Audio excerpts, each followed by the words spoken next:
Good morning, students. In the last lecture of the object-oriented programming, we learned the concept of static data members as well as static member functions and the friend functions. Now, we will start our next point, that is array of objects. In today's lecture, we will see the two concepts in the object oriented programming. First one is the array of objects and second one is the object as function argument. First we will see what is an array of object. Array of object. As we know that an array in C++ can store a fixed size sequential collection of elements of the same data type. Means arrays in C++ are defined as a fixed size sequence of same type of data elements. These array data elements can be of any built-in or user-defined data type. Arrays in C++ are used in a situations where a programmer wants to store a list of data items into a single variable and also wants to access and manipulate individual elements on the list. An array is a collection of data storage location and each of the locations hold the same type of the data, and the storage location we called as an element or component of the array. In short, the array stores the group of elements of the similar type. The array stores the number of elements of the same data type. This is all about the array. Now we will see what is an array of objects. Array of objects. Name itself says that the group of objects, the collection of different objects of a class in a one single array, that is called as array of object. Now suppose we have 50 students in a class and we have to input the name and marks of all the 50 students. Then creating 50 different objects and then inputting the name and marks of all those 50 students is not a good option. In that case, we will create an array of objects as we do in case of other data types. Means like array of other user defined data types, an array of type class can also be created in the C++. The array of type class contains the objects of the class as its individual elements. Here is an array of type class and this array contains the different objects of that particular class. Thus, an array of a class type is also known as an array of object. This is one array of a type class. That array contains the number of objects. For example, here is one object and each object having its element. Each object has its own element. Here is an first object, here is an second object, here is an third object. In this way, like a normal array, the array of object contains the number of objects of a class. In short, in the normal array, you are storing the number of elements of the same data type. Okay, but in the concept of array of object, you are storing different objects in a memory or different objects in an array of the class type. It is called as array of objects. Let's see some introduction about the array of object. The array of variables of a class data type is called as array of objects.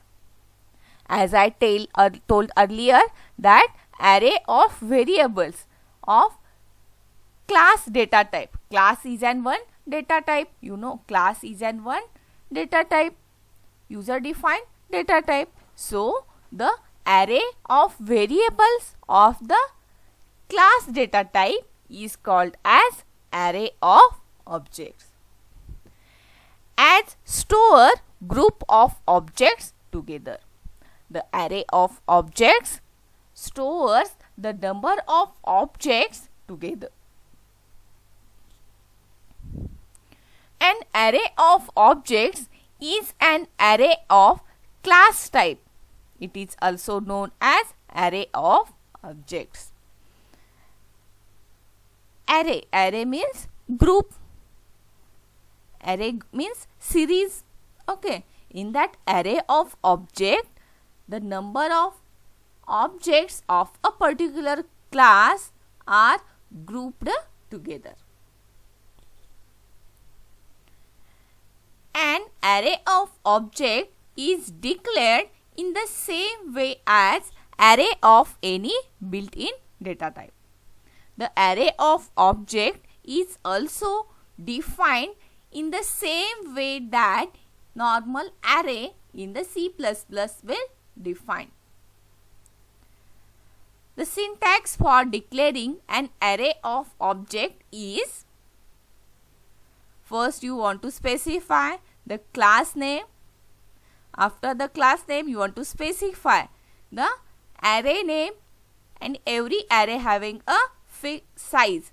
Then in the square bracket, you want to specify the size, for which number of element size specifies the number of element that will be stored into the array. Like a normal array declaration. In the normal array declaration, there is an data type. Which data type elements are going to be stored in the array? That data type is here specified. After the data type specification, you want to provide the array name, and after the array name, you want to specify the size. Same way the array of object is represented. Only difference is that here class name is provided as a data type, because we want to store the objects. Objects are the instance of that particular class. So here the class name as a data type is specified. Class is an user defined data type. So here for array of object, here you want to specify the class name, because class name is an also one data type. First you want to specify the class name. After the class name, you want to specify the name for the array, and then the size means size specifies the total number of objects are going to be stored in that particular array. Take an example. For example, if a class is a student, and we want to define that there are 100 students in a class. There is one class as a student, and we are going to define there 100 students in that particular class. So we define array of student with 100 objects, and here student is the object of class type. The size of a object is defined from class declaration. So, the storage required for array of object is defined by complex from the class declaration. Let's see this example. Here is an one class as a student. Here class student is defined. In that student class there are data members like roll number and name. And there are two member functions, get data and put data. And if we want to create a object of a class student, then how we create the object? Student S. This is an one single object. If you want to create the 100 objects for the 100 students, then what we will create? Student S, student comma S1 comma S2 comma S3 up to S100. We want to create the 100 objects for that particular student class. This is very complex process. By using the array of object, we specify this class is student. What is the syntax for creating array of object? First we want to specify the class name. What is the class name of our example? Our class name is student. So here we specify the class name as a student. After the class name, we want to specify the array name. Here I take the array name as S. And then in the square bracket, we want to specify the size of an array. I want to store the records of 100 students. So here I given the size, I put the size as 100. This is an array of object. This is an array of class student. Here the array of S contains 100 objects. Here student S contains the 100 objects. Instead of writing individual object, here we create the object array. Here we can also have the array of different categories of the student. Here we also define the array according to the different categories of the student, like SC, Open, OBC. We can classify the students into different array. This is an array of objects. Here in this specification, the array of SC contains 10 objects. Here the array of SC contains 10 objects. The array of Open contains 30 objects and the array of OBC contains 20 objects. So here the behavior and the attributes of each object is defined is class where the identifier name is same for values are different. For example, identifiers roll number has values from 100, 101, 102, etc. This is an array of objects. The array of objects are stored in a memory same as how multidimensional array are stored. The memory representation of the array of objects is similar to the multidimensional array. The space required only for data item of the class. Here in this figure, the array of object representation in the memory is stored. Consider the last example. There is one class student and we are going to create the 100 objects of that particular student class. So as I told earlier that each object having its data members. So how the objects are going to be stored in the memory location. For example, our first object student 1 going to be stored here in the first memory location, and they are going to store the roll number and name. So 2 memory locations are required for storing one object.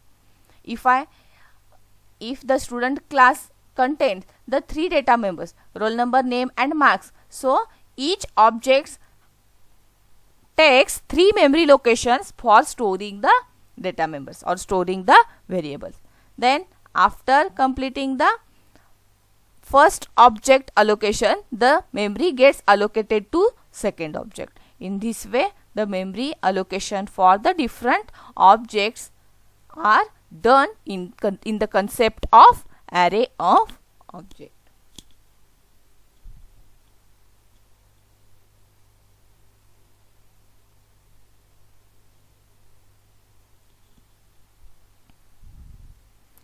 Now we will see how to access the members of the class. By using the array of object, now we will see how to access the members of a particular class, how to access the data members of a class. We have discussed how single object access the data items on a member function. As we know that how the single object can access the data members of a class. In the same way, using array of object, we can access the members of class using the dot operator.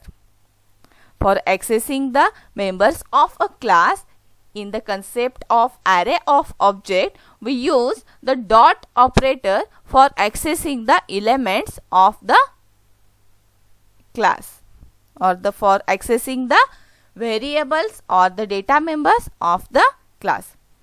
For example, student is an class, I is the location to where we want to access the data.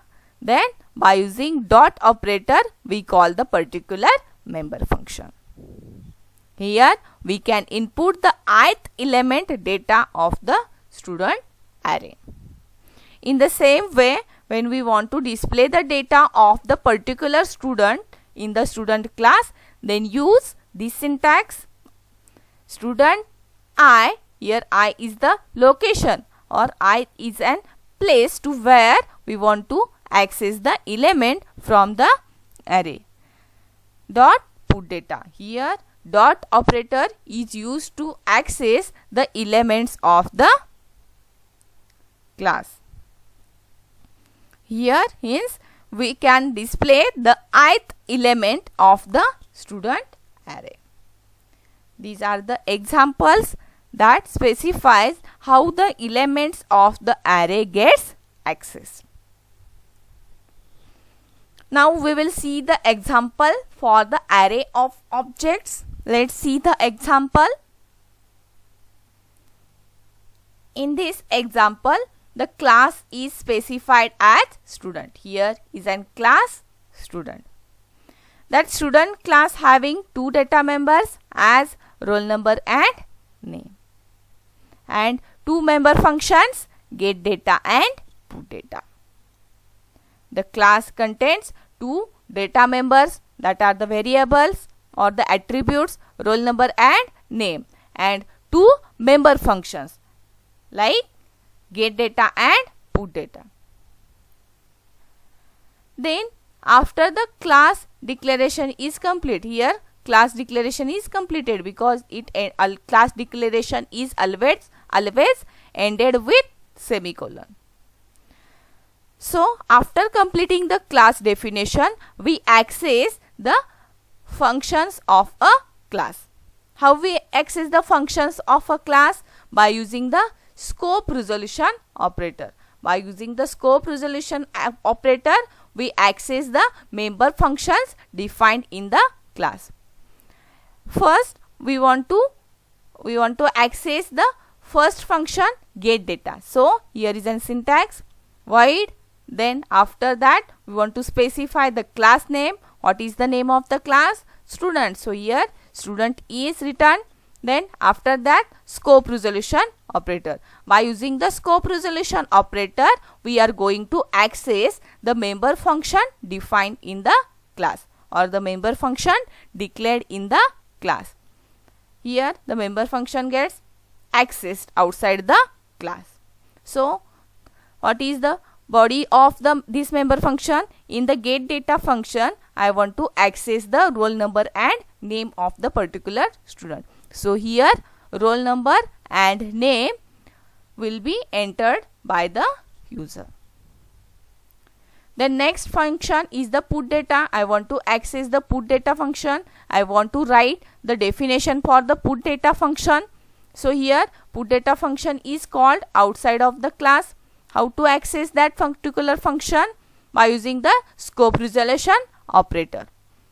How I access it? By specifying, first I will specify the class name. After the class name, I want to apply the scope resolution operator, and after scope resolution operator, I use the member function name. What is the body of put data, or what is the operation of put data function? Put data function displays the information. So here by using the output statement, the roll number and name of the students will get displayed.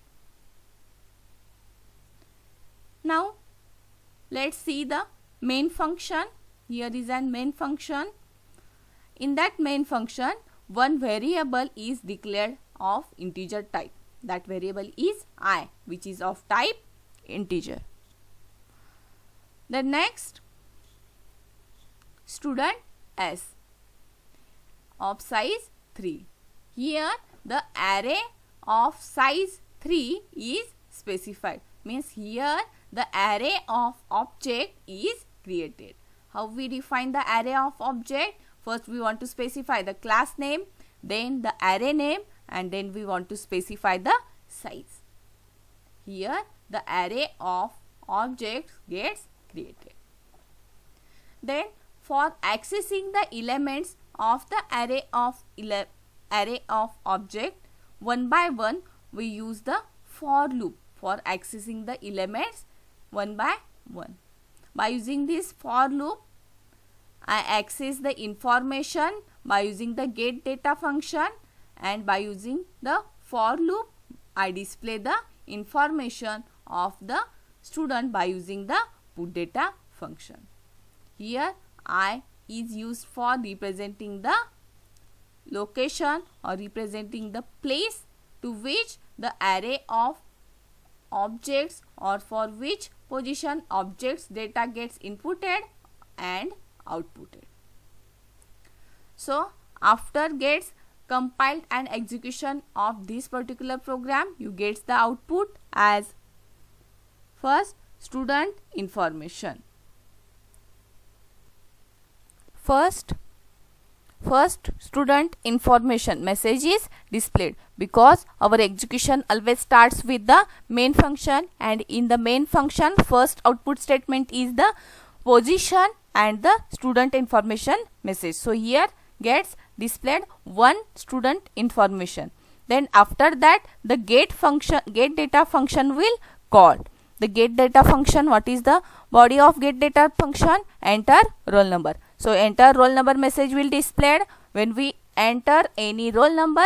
Then after that we want to enter name. Enter name message will displayed, and we want to enter the student name. After entering student name, the control goes to the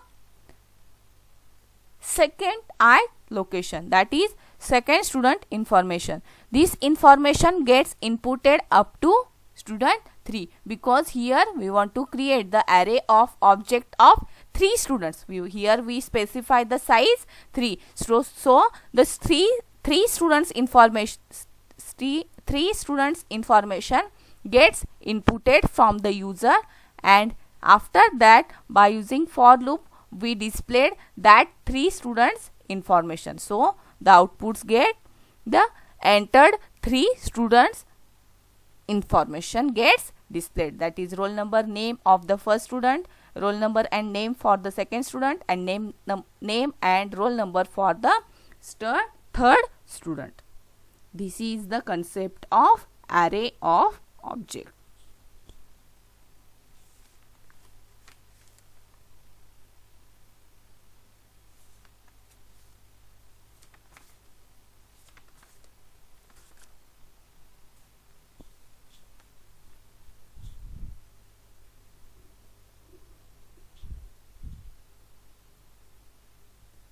Next point is the object as function argument.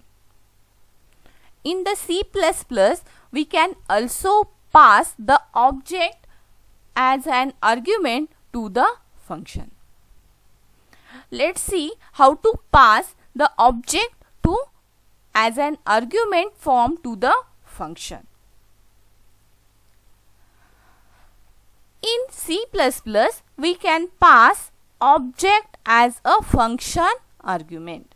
In C++, we can pass the object to a particular function as a form of argument for that particular function, and also returns an object from the function.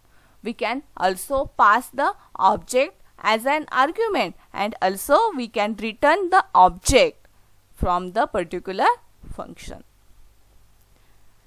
The objects of a class can be passed as arguments to the member function as well as non-member function.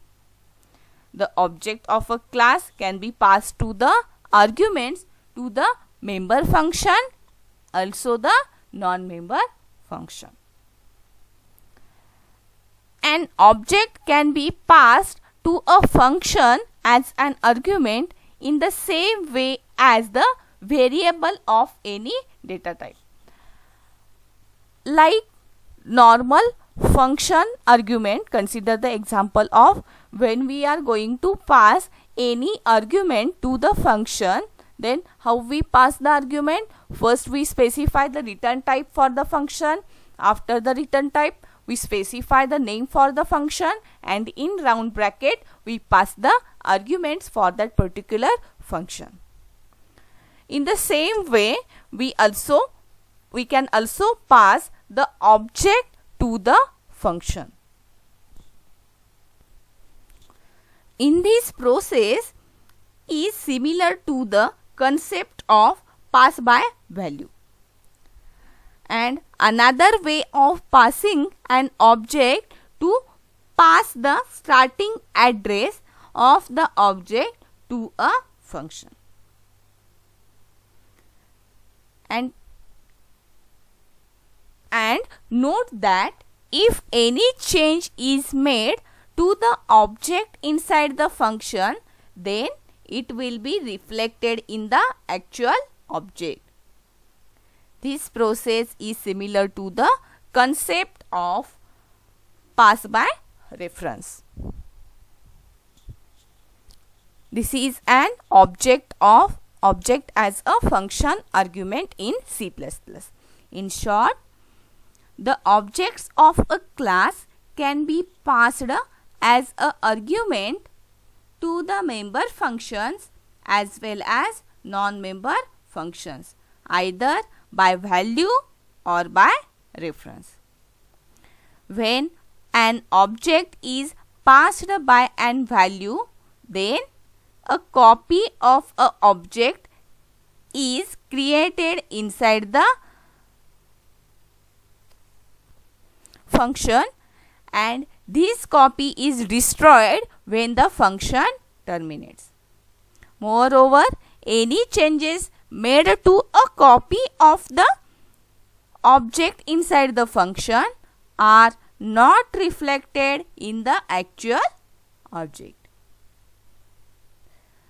On the other hand, in the pass by reference, only a reference to that object, here not an entire object, is passed to the function.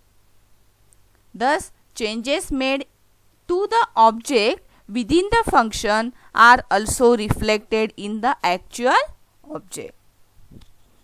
In C++, we can pass the object to the function argument.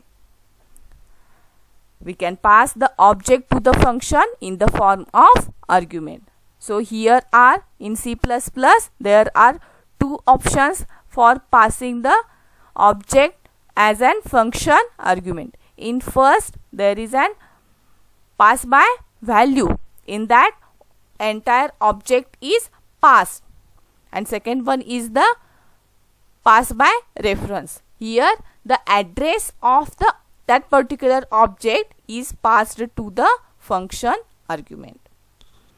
Now let's see these two types. First one is the passing object to a function. In that we will see call by value and call by reference.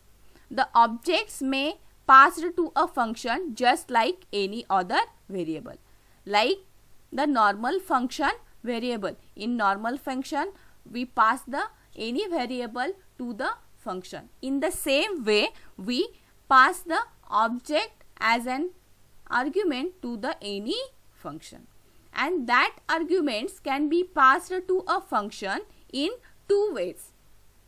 First one is the call by value. In the call by value, the copy of object is passed to the function. In the call by value, we directly pass the copy of the object to the function. And in the call by reference, the address of the object is passed to the function.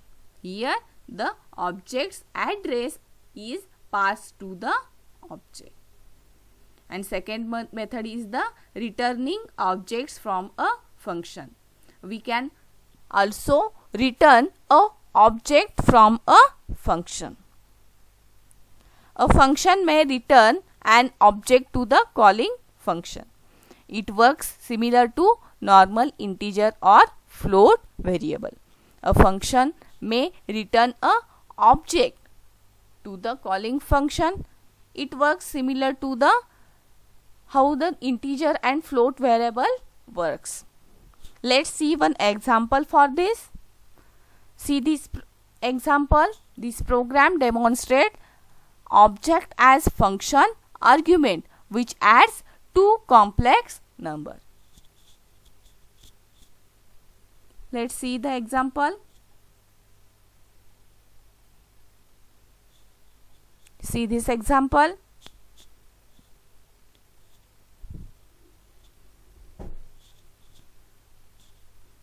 In this example, there is a class complex. In that complex class, two variables are declared of the integer type, real and imaginary.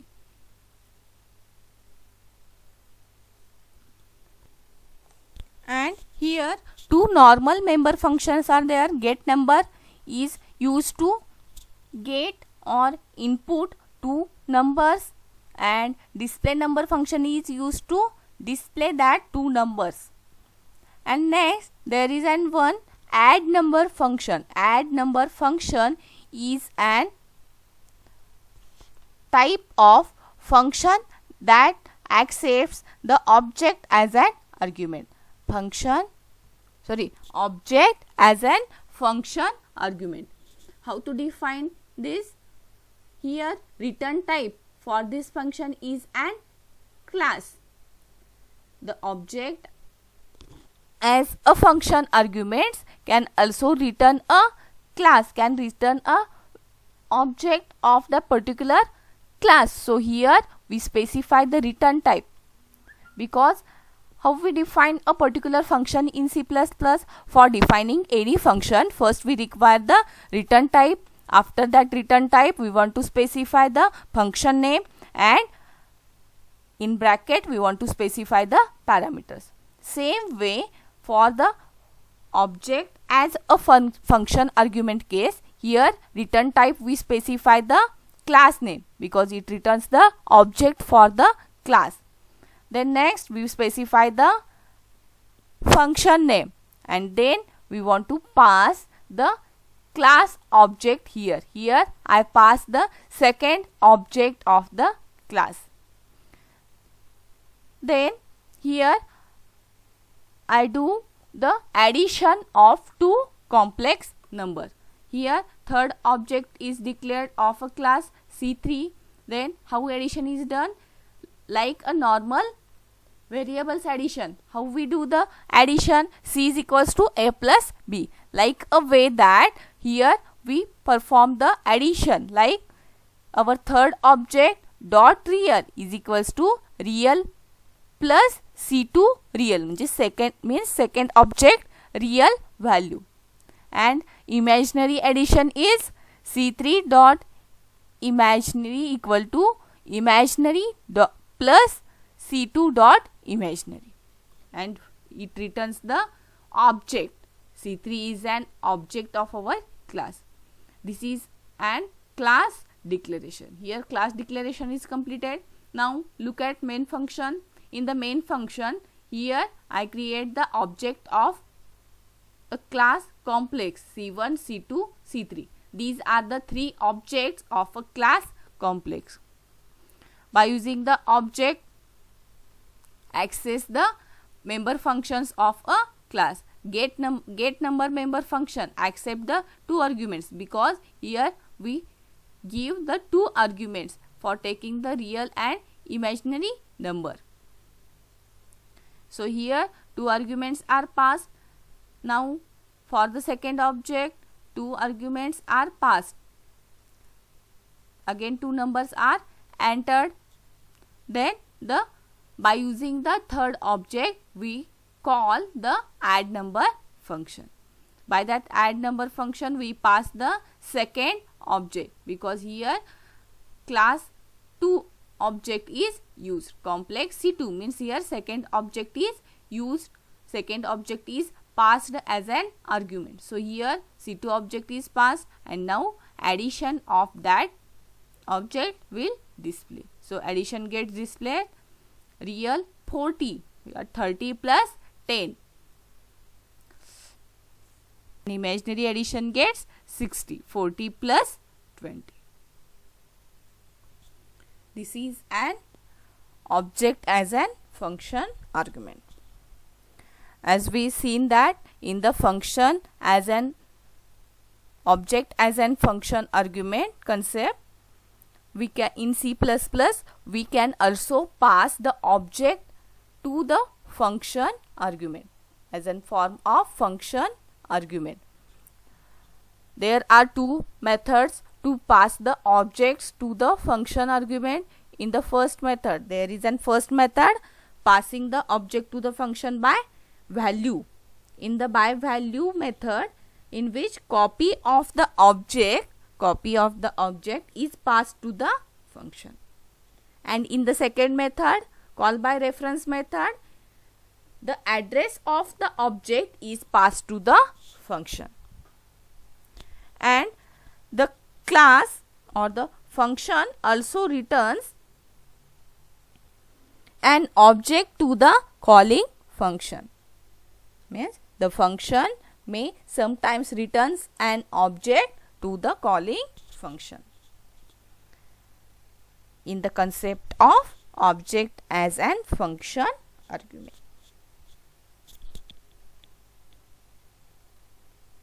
Okay, thank you.